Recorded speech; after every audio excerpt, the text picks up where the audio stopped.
BCom part second के विद्यार्थियों के लिए कॉरपोरेट अकाउंटिंग में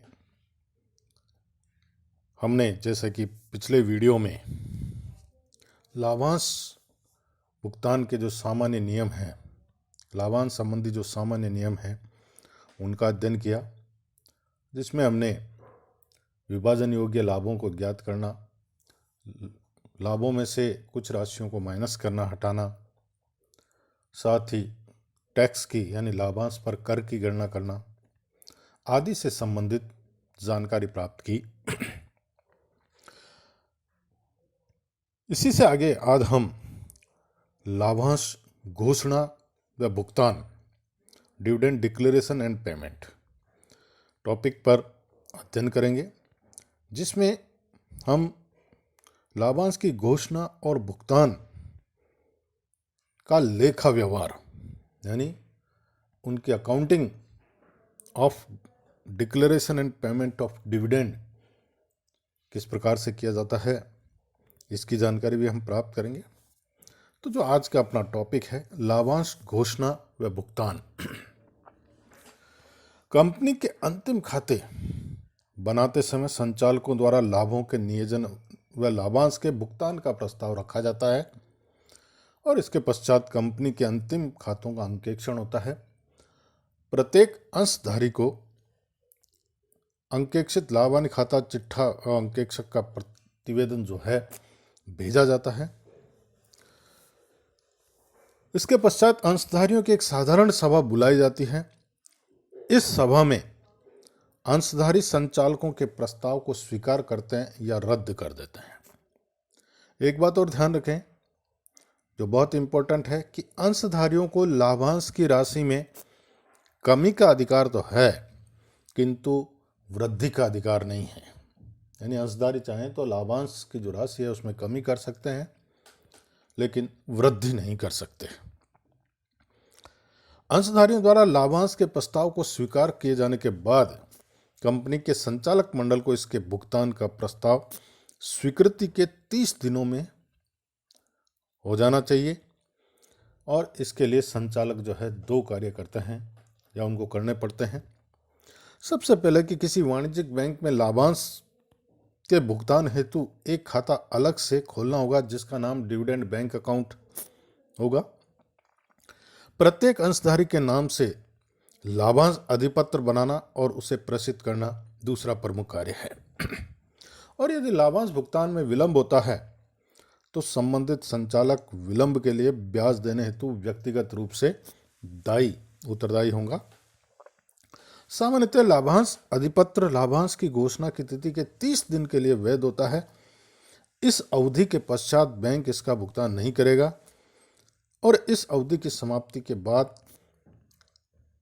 न जो लाभांश है वह न मांगा गया लाभांश माना जाएगा और इस खाते में लाभांश खाते का शेष हस्तांतरित कर दिया जाएगा।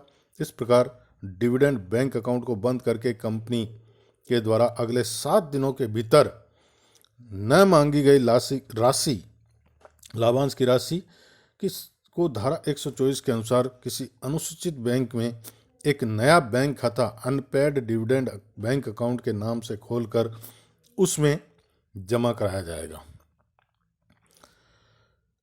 यानी जो अंशधारियों द्वारा जो लाभांश की राशि नहीं मांगी गई है उसको हम अनक्लेम डिविडेंड कहेंगे और उसको कंपनी जो है 7 दिनों अगले 30 दिनों के बाद 7 दिनों के भीतर उसको जो है dividend unpaid dividend bank account खोलकर उसमें जमा कर देगी।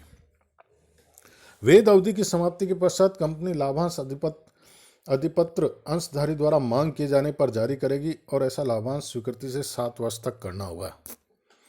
यानी अनपेड डिविडेंड बैंक अकाउंट में भी जो है जमा होने के बाद अगर कोई अंशधारी लाभांश अधिपत्र द्वारा मांग करता है तो वह नया जारी करेगी और 7 वर्ष तक ऐसा कर सकती है।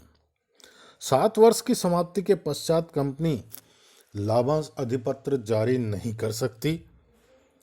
वह न मांगे गए लाभांश की राशि को केंद्र सरकार के विनियोजक शिक्षा और संरक्षण कोष investor education and protection fund में जमा करा देगी। इस कोष का उपयोग सरकार निर्धारित नियमों के आधार पर विनियोजकों में जागरूकता उत्पन्न करने और उनके हितों की सुरक्षा करने में जो है किया जाता है। इस कोष में न मांगे गए लाभांश की राशि अंशों के हकदार व्यक्ति अपने अंशों के अपने नाम में अंतरण की मांग निवेशक शिक्षा संरक्षण कोष से कर सकते हैं और ऐसा अंतरण निर्धारित रीति से निर्धारित प्रलेखों के प्रस्तुत करने पर हो सकेगा। यानी यहाँ से भी अंशधारी चाहे तो लाभांश का भुगतान प्राप्त कर सकता है, लेकिन उसको निर्धारित नियमों और निर्धारित प्रपत्रों को प्रस्तुत करना होगा। तो सीधी सी बात है कि लाभांश घोषणा के पश्चात भी जो है एक निर्धारित प्रक्रिया जो है कंपनी को अपनानी पड़ती है और उसी के अनुसार भुगतान करना पड़ता है। अब ये जो प्रक्रिया होती है इससे संबंध में जनरल प्रविष्टियां जो है की जाती है, कंपनी की लेखा पुस्तकों में लेखा किया जाता है, अकाउंटिंग की जाती है। तो जो भी जनरल एंट्रियां की जाती है वो निम्नानुसार है कि सबसे पहले संचालकों द्वारा लाभांश का प्रस्ताव रखने पर सबसे पहले संचालक जो प्रस्ताव रखते हैं उस समय जनरल एंट्री की जाती है surplus DR to propose preference dividend account, to propose tax on preference dividend, to propose equity dividend account and to propose tax on equity dividend account. यानी संबंधित अंशों पर लाभांश और उस लाभांश पर कर की राशि जैसा हमने बता चुके हैं पहले कि लाभांश पर एक निर्धारित दर से कर की गणना की जाती है और कर की जो दर है वो साधारणतः हमें प्रश्न में दी हुई होती है, नहीं होती तो अभी जो है वर्तमान में 20.35765% जो है वो माना जाता है। दूसरा, प्रस्तावित लाभांश की राशि चिट्ठे में करंट लायबिलिटीज शीर्षक के जो उप शीर्षक है शॉर्ट टर्म प्रोविजंस के अंतर्गत दिखाई जाएगी। अंशधारियों द्वारा वार्षिक साधारण सभा में जब लाभांश स्वीकृत कर लिया जाता है तो उस समय जो जनरल एंट्री की जाती है वो निम्नानुसार है। Propose preference share dividend account DR, propose tax on preference dividend, propose equity dividend account DR, propose tax on equity dividend account DR, to preference dividend, to tax on preference dividend account, to equity dividend और to tax on equity dividend account being dividend accepted by the share holder in AGM. यानी जब स्वीकार कर लिया जाता है, प्रस्ताव को स्वीकार कर लिया जाता है लाभांश के प्रस्ताव को, तब यह जनरल एंट्री की जाती है। तीसरी एंट्री संचालकों द्वारा लाभांश भुगतान के लिए बैंक खाते खोलने पर और उसमें से जो है डिविडेंड की राशि जमा कराने पर dividend bank account DR to bank account, dividend की राशि डिविडेंड बैंक अकाउंट में जमा करा दी जाती है। इसके पश्चात प्रत्येक अंशधारी को जो है लाभांश अधिपत्र भेजा जाता है। तो लाभांश अधिपत्र डिविडेंड वारंट भेजने पर preference share dividend account DR, equity dividend account DR to dividend bank account. साथ ही कर का भुगतान जो है सरकार को करते हैं। तो टैक्स का जो पेमेंट करने पर जो जनरल एंट्री की जाती है, यानी सरकार को कर भुगतान करने पर एंट्री की जाती है tax on preference dividend account DR, tax on equity dividend account DR to bank being corporate dividend distribution tax, इसको कहते हैं हम dividend distribution tax deposit in government treasury. ये सरकार को कर भुगतान करने पर यह जनरल एंट्री की जाती है। उसके पश्चात जब लाभांश अधिपत्र की वैधता समाप्त हो जाती है 30 दिन के भीतर बैंक विवरण के आधार पर जिन अंशधारियों ने लाभांश का भुगतान नहीं लिया है उनकी राशि से यह जनरल एंट्री की जाती है। उस डिविडेंड को अनक्लेम डिविडेंड अकाउंट के अंतर्गत ट्रांसफर कर दिया जाता है। Dividend bank account DR to unclaim dividend account, dividend not claim transfer to unclaim dividend account के अंतर्गत। लाभांश अधिपत्र की वैध अवधि समाप्त के पश्चात न मांगे गए लाभांश की राशि से किसी अनुसूचित बैंक में एक नया खाता अदत्त लाभांश बैंक खाता अनपेड जो है ना डिविडेंड अकाउंट खोलने पर जो जनरल एंट्री की जाएगी unpaid dividend bank account DR to dividend bank account. Amount of unclaimed dividend deposited in new bank account as required by section 124(1) of the company act 2013। Unclaim dividend account व unpaid dividend bank account चिट्ठे में क्रम से दायित्व यानी चालू दायित्व व संपत्ति चालू संपत्ति की तरफ दिखाए जाएंगे। इन दोनों खातों के शेष लाभांश स्वीकृति से 3 वर्ष तक चिट्ठे में ही रहेंगे यदि भुगतान न हुआ हो तो। नेक्स्ट एंट्री जो की जाएगी, अंशधारी द्वारा मांग पर नया लाभांश अधिपत्र निर्गमित करने पर, यानी जब वापस कोई नया लाभांश अधिपत्र निर्गमित करती है कंपनी तो unclaim dividend account debit to unpaid dividend bank account. और इस प्रकार की प्रविष्टि जब भी नया लाभांश अधिपत्र निर्गमित किया जाएगा उस समय की जाएगी, यानी ये निर्धारित अवधि बीतने के पश्चात कंपनी द्वारा दोबारा अंशधारी द्वारा कंपनी से दोबारा मांगने पर ये एंट्री की जाती है।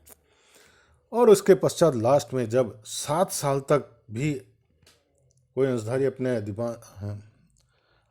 लाभांश को लेने के लिए नहीं आता है तो लाभांश स्वीकृति के 7 वर्ष पश्चात कंपनी लाभांश भुगतान नहीं कर सकती 7 साल के बाद में, और इसे जो बचता है उसे केंद्र सरकार के विनियोजक शिक्षा और संरक्षण कोष investor education and protection fund में जमा कराना होगा। दोनों खातों के शेष की उसी प्रकार से जनरल एंट्री की जाएगी जिस प्रकार इनका भुगतान हो रहा हो। Unclaim dividend account DR to unpaid dividend bank account जो है जनरल प्रविष्टि की जाएगी। Being dividend not claim transfer to investor education and protection fund under section 124(5) after expiry of 7 year. तो 7 वर्ष पश्चात जो बचा हुआ है वो investor education and protection fund में कंपनी को जमा कराना होगा। तो ये जो अकाउंटिंग एंट्रीज कंपनी लेवल पर जो है कंपनी के स्तर पर ये जनरल एंट्रियां लाभांश की घोषणा और भुगतान के संबंध में की जाती है। एक एग्जाम्पल भी आपके सामने है कि एक्स लिमिटेड ने 31 मार्च 2018 को समाप्त होने वाले वर्ष के लिए 20 लाख रुपए के इक्विटी अंश पूंजी 100 रुपये वाले अंशों में विभाजित है के ऊपर 10% लाभांश की घोषणा 18 मई 2018 को की। कंपनी ने 20 मई 2018 को लाभांश भुगतान हेतु एक विशेष खाता स्टेट बैंक ऑफ इंडिया में खुलवाया और इसी दिन लाभांश अधिपत्र प्रेषित किए गए। एक अंशधारी जिसके पास 500 समतांश थे ने अपने अंतिम लाभांश का भुगतान 18 जून 2018 तक नहीं मांगा और न मांगी गई लाभांश की राशि न मांगे गए लाभांश खाते में हस्तांतरित कर दी गई। न मांगी गई लाभांश की राशि को 25 जून 2018 को अदत्त लाभांश बैंक खाते में जमा कर दिया गया। कंपनी की लेखा पुस्तकों में लाभांश अधिपत्र निर्गमन तथा न मांगी गई राशि को न मांगे गए लाभांश खाते में स्थानांतरित करने पर क्या जनरल प्रविष्टियां होंगी? कंपनी की पुस्तकों में उस समय और क्या जनरल प्रविष्टि होगी जब कंपनी द्वारा न मांगी गई उक्त राशि को केंद्र सरकार के विनियोजक शिक्षा एवं संरक्षण कोष में जमा कराया जाएगा। लाभांश पर कर की दर 20.35765% मानिए। ये आपका एग्जाम्पल है, इसकी जनरल एंट्रीज में बोल देता हूँ आपको जल्दी से। सबसे पहले जैसे कि लाभांश की घोषणा इक्विटी शेयर्स के ऊपर की जा रही है तो propose equity share dividend account, propose tax on equity share dividend account to equity share dividend account to tax on equity share dividend account. General entry सबसे पहले लाभांश के प्रस्ताव रखने की, और ये 18 मई 2018 को रखा गया। 20 लाख रुपए की इक्विटी अंश पूंजी है जिसके ऊपर 10% लाभांश यानी 2 लाख रुपए है और उसके ऊपर 20.35765 की दर से जो टैक्स निकलता है वो 40,715 रुपये होगा। तो 2 लाख रुपए propose equity share dividend account में और 40,715 रुपये equity tax on equity share dividend account में। इसके पश्चात लाभांश की राशि से डिविडेंड बैंक अकाउंट खोला जाएगा। तो dividend bank account debit to bank account 2 lakh रुपए से मई 2020 को स्टेट बैंक ऑफ इंडिया में खोला गया और उसी 20 मई को ही equity share dividend account to dividend bank account 2 lakh रुपए से ये जो है खाता लाभांश अधिपत्र की जो है राशि के लिए लिखा जाएगा। इसके पश्चात 20 मई को टैक्स जो है उसको जमा कराया जाएगा सरकार में। Tax on equity share dividend account 40,715 रुपये से टू बैंक अकाउंट्स 40,715 से जनरल एंट्री की जाएगी।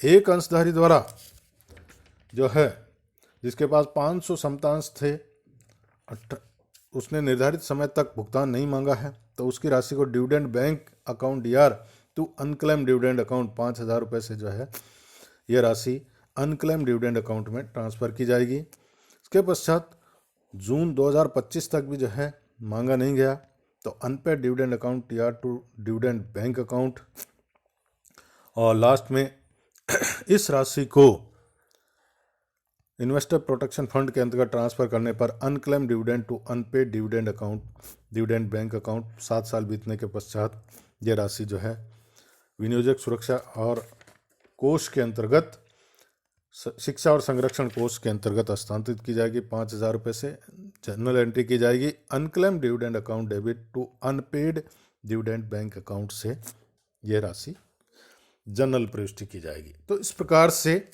लाभांश की घोषणा और भुगतान के संबंध में ये नियम है। ये प्रश्न आपकी बुक से ही लिया गया है, एग्जाम्पल, इसको आप करें, देखें, समझें, और कोई समस्या हो तो मेरे से संपर्क करें। साथ ही इन जनरल एंट्रियों को आप ध्यान से देखें, पढ़ें, सुने, समझें। ठीक है, थैंक यू।